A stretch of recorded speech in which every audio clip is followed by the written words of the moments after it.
What you up to today, Maureen? Well, welcome to fall. I am wanting to kind of take an assessment of the yard and the gardens and what went right this year and what went wrong. So this will be a longer video. Buckle up. So I'm going to take you around the gardens and we'll talk about what's going to work and what's not going to work. But one recommendation I would say is at this time of year, do take the time to make some notes about what went wrong for you and what went right for you. And you can jot it down, but if you're anything like me, you write things down and then you go, I don't know where that notebook went. So I would also recommend even just doing what I'm doing. Do a videotape and talk to yourself, tell yourself. Maureen, these are some of the things that you do not want to do next year, and these are some of the things that you do want to do. So let's get started. Over my shoulder are the grow bags and also the straw bales that I had grown in. This is a must-do for next year, yes. These straw bales out in front here, I grew squashes, watermelon, yams, and I think there's even a potato in there. I don't know how we got in there. But straw bale gardening, I will definitely do again. I had 2 patty pans in this one. I had kabocha squash, watermelon, patty pan, and yam in the far one. The straw bales did really great because they hold in the moisture, and it was just a great way. The one thing that I will change is that with that kabocha squash, it's a vining squash. Here's something that I learned. There are vining squashes and there are stationary squashes, 2 different squashes. Lesson learned. With the kabocha squash, it was vining all over the place. So for next year, Maureen, what you're going to do is you're just going to plant 1 kabocha squash in a straw bale and nothing else, and just let it take it over.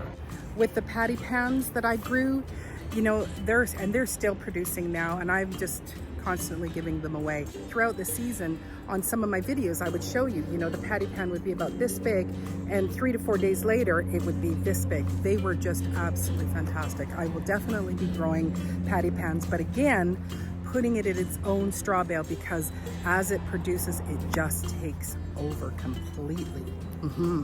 This is my potato bed, and this is the second crop of potatoes is in. We'll be pulling those out shortly. But then I also do a second planting, first crop of potatoes in what is the garlic bed. And then I did pull out the onions, and in the far bed there, I also planted some more potatoes. I probably won't be able to pull them out until November.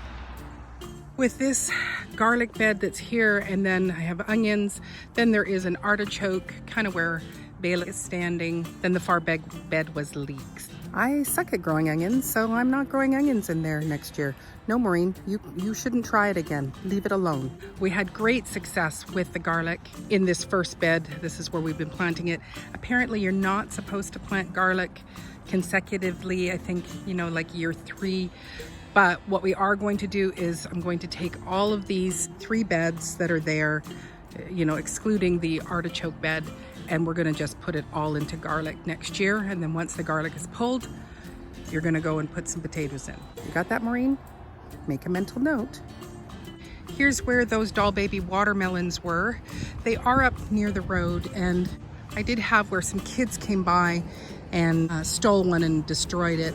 But what I love about this section here is that there is so much space here for the watermelons to sprawl all out in here. So I will probably plant the watermelons there again, just adding in some fresh new composted manure soil. I might have had a bit of overkill with the spaghetti squash, seeing how I think we probably picked upwards to about 70-80 pounds of spaghetti squash.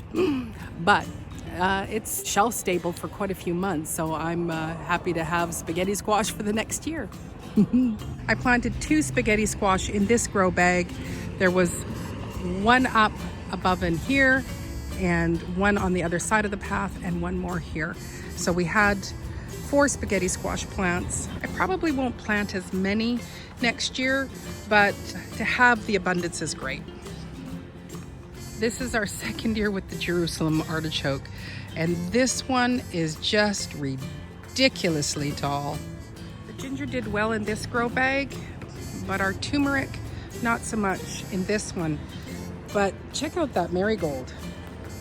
that is one marigold plant, and it just was absolutely prolific.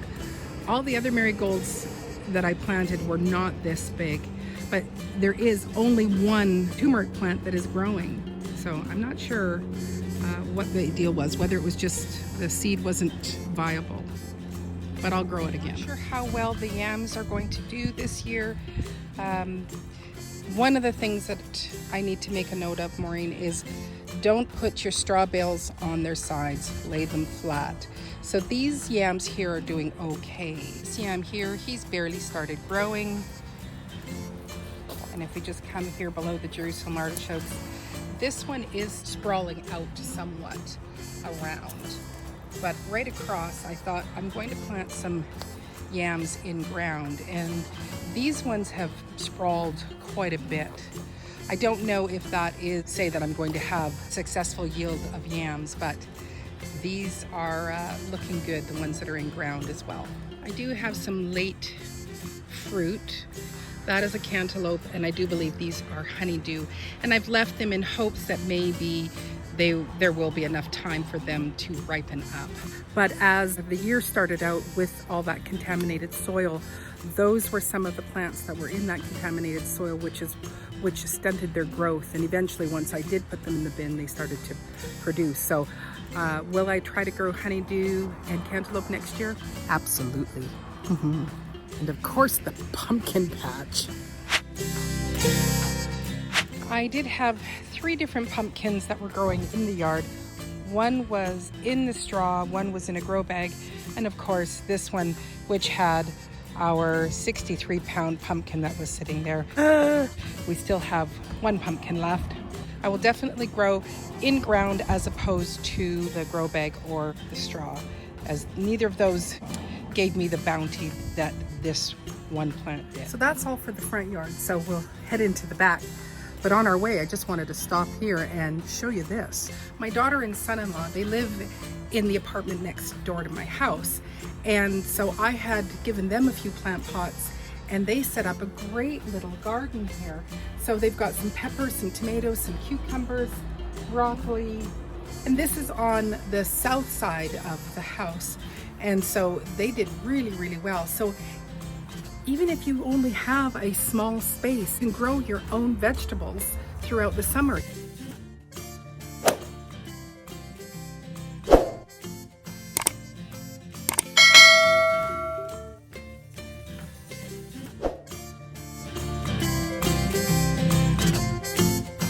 So as we walk into the backyard, you can see my 3-tiered garden, which this was my tomato patch.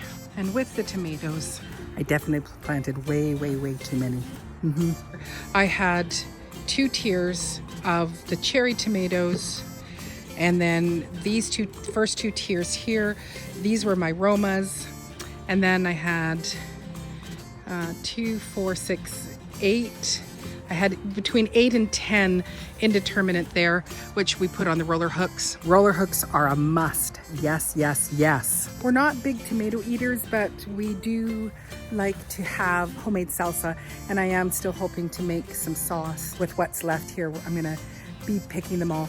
But next year, I'm gonna stick to paste tomatoes because I'm mostly wanting them to can up. So I'll stick to the Romas, and then I have my other one, which is nicknamed a Nona tomato. This woman walked by my house one day and said, I have these beautiful heirloom seeds from Italy, came from their Nona. But I do believe it is an heirloom pear style tomato. Really, really wonderful. So I'm only gonna just plant those. No point in doing cherry tomatoes because we're not ones to go and just pop and eat. And the extra tomatoes were just a real waste of space. What are you doing today, Maureen? One more. What are you doing, Maureen? What are you doing today, Maureen? That's a good one. That's a good one. I'm gonna be working in the yard in the garden as I always do. Garden bed number 1. So in here, I had tomatillos, broccoli, Brussels sprouts, beans, celery, some sweet peppers. As you know, with the rat issue I was having, I didn't get any broccoli. I only got 2 tomatillos. There are still some that are on the vines ready to ripen. And the beans, again, the growth was very, very poor. My plan was I wanted to have a lot of broccoli and a lot of green beans because I wanted us to be able to eat through the summer, and then I wanted to preserve my broccoli, beans, pickling them and whatnot for a fall and winter. Didn't happen due to the rats. Oh! The celery on this side, it will continue to produce through the fall and winter and will be here next spring. I will put the beans up on the poles again for sure. The tomatillos, I probably am going to put them back into that place and then again try to plant broccoli in here. In front, in the beginning of the season, I plant my su choy. Right now I have lettuces in there growing along with some kale. Oh, and remember that sunflower that I thought was just a volunteer? Nope, it's a volunteer Jerusalem artichoke. Garden bed number 2. In here I had turnips, I had some yellow beets, I had the corn, and I had 1 zucchini plant. Note to yourself, Maureen, make sure that you plant more than 1 zucchini plant. This zucchini plant has not been super prolific. Last year I had 2 or 3 zucchini plants and we just had way too much zucchini. But only having the 1 plant, I think we've only probably picked maybe about 5 zucchini. The corn was on this side here. Right now I have cabbages in. This happens to be a very, very hot bed, so I thought the corn would be great, which it did do well once our warmer temperatures came, but of course the rats got to it. Oh! Lastly, garden bed 3. So I had put up this great big tall wire mesh for my cucumbers to grow. There is also a patty pan. That is a patty pan still in behind there. But my cucumbers here, my pickling cukes, they were just awful. I do believe this is one here still trying to grow, and this is the other one. And that's as good as it got this year. This bed is not a hot bed, but there you can see the sun is going to get on it, and I just expected to have them do great. 2 difficulties I think that happened with the pickling cukes in this bed could have been my seed maybe had expired, even though I had bought it the previous year and I thought it would be fairly good. I did use seed tape, and I put out 3 passes of that seed tape and I only got 4 pickling cukes, and that was all. And the second thing that it could be was just that when I had planted, the ground wasn't warm enough yet for them to germinate, and that's why I lost the first 2 passes. But last year I had actually planted them in garden bed number 2, which you can see over there, and there is the zucchini, and I had just a small little trellis and planted 2 very small strips of the seed tape, and I was just in overabundance with cucumbers. So I don't know if I need to have my pickling cukes in a hotter bed. So planting them back in garden bed number 2 and letting the cool crops be here in garden bed number 3. I've still got the purple cabbages. This is as good as it's gotten with them. On this other side, I had cauliflower, my green beans, which are over there, which you can see, they're just being decimated again by the rats. They're eating all the leaves off of them. And so, the beans have just done really, really poorly. In here I had carrots. So I have just planted some more carrots, but I've put a cover on them so that they'll stay warm through the evenings, and threw in some turnips.